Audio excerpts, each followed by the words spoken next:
Okay, y'all, this is make or break, and it's how you dry your hair. I promise you, the same style can look completely different and last completely amounts of time depending upon how you dry it. So stay tuned to figure out what some of the different drying methods are and to find out the best drying method for you. At least the one I recommend. Stay tuned.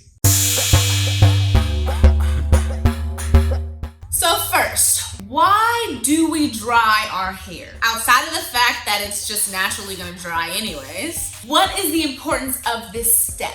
Well, drying your hair sets your style. So if you're natural, you know that a whole bunch of manipulation for your hair is not great. And you also know that once your hair is in a style, in order for you to do it in another kind of style, you probably gotta put some water on it and start all over. So the way that you dry your hair sets your style in place until you wet it and do it again. And like I said before, the way that you dry your hair can be the difference between your hairstyle lasting a day versus your hairstyle lasting a whole week. It's literally that serious and that important. So how do we do it properly? Well, as y'all know, I never really feel like there's any one right way to do anything. It really just depends on the results that you want. So I'm going to talk about 3 different drying methods, okay? I'm gonna talk about air drying, which is what I used to do. I'm gonna talk about diffusing, which I feel like is probably most accessible to most people. And I'm gonna talk about a hooded dryer, which I also feel like is more accessible than people think it is. We're gonna go through all of them, talk about the difference between them and which one I recommend, okay? First is air drying. Air drying is going to cause the most shrinkage because it takes the longest time for your hair to dry when it's air drying, and so it's gonna shrink.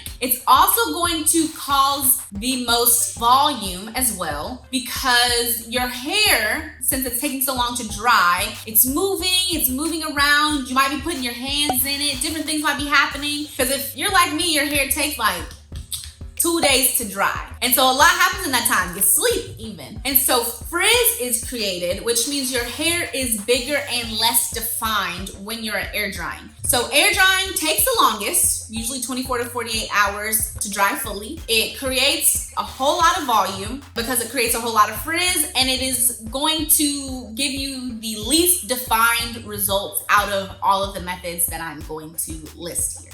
So that's air drying. Next is diffusing. So diffusing is when you have a blow dryer and you put a diffuser attachment on there so that the air is not so direct and not so strong on your hair, and it can kind of get in there a little more gentle so it doesn't disturb your curls so much. Like I said, diffusing is usually the most practical for most people because you can go get a blow dryer and a diffuser attachment for like a couple bucks, really. Like you probably could be out with $20 if you really wanted to.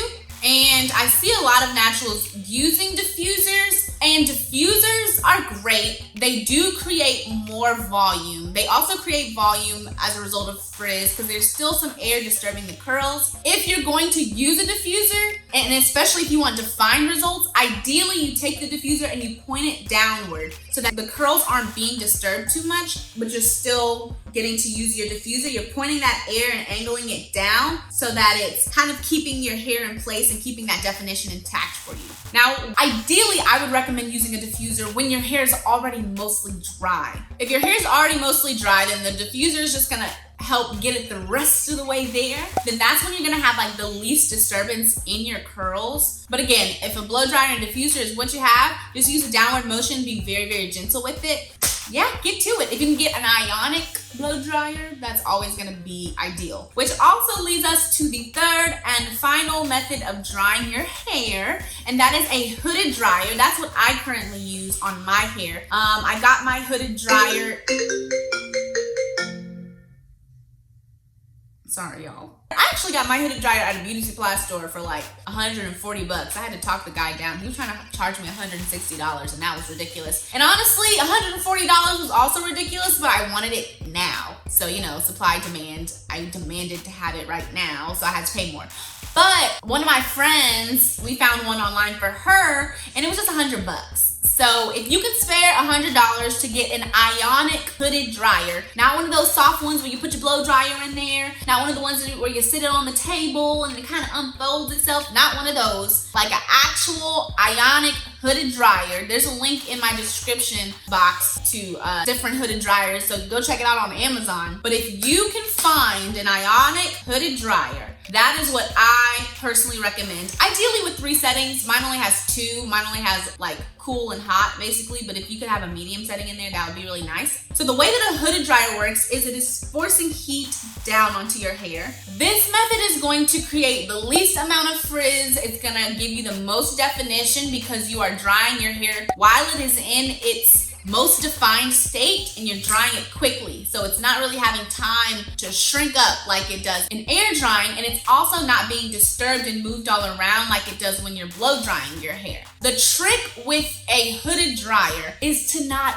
over dry your hair. Because what happens is the outside of our hair is gonna get more dry more quickly than the inside of our hair does. And so when you then over dry your hair, it creates, my hairstylist calls it a halo, which is basically a bunch of frizz. It creates frizz, okay, if you over dry your hair. So you wanna dry your hair to like 90%, and then this is when you want to go in with the diffuser and make sure that those inside portions of your hair are dry as well. So my recommendation is to have a hooded dryer and a diffuser. To start with the hooded dryer right after you get done styling your hair, dry it to 90%, and then either air dry it the rest of the way, or if you want it to be real defined, take your diffuser and get in there. So as you can see, it's not even just about the tools that you use to dry your hair, it's also about the techniques that you use to dry your hair as well. So I hope that this was helpful today. Please let me know below in the comments if this was helpful at all to you, and what method of drying do you currently use, and are you going to keep that method or change to a different one based off of what you learned today? Again, my name is Dasha. I'm also known as the Hair Doula. I put out new videos every Monday, Thursday, and Saturday. Please like, comment, and subscribe if you'd like to see more. Thank you so much for watching.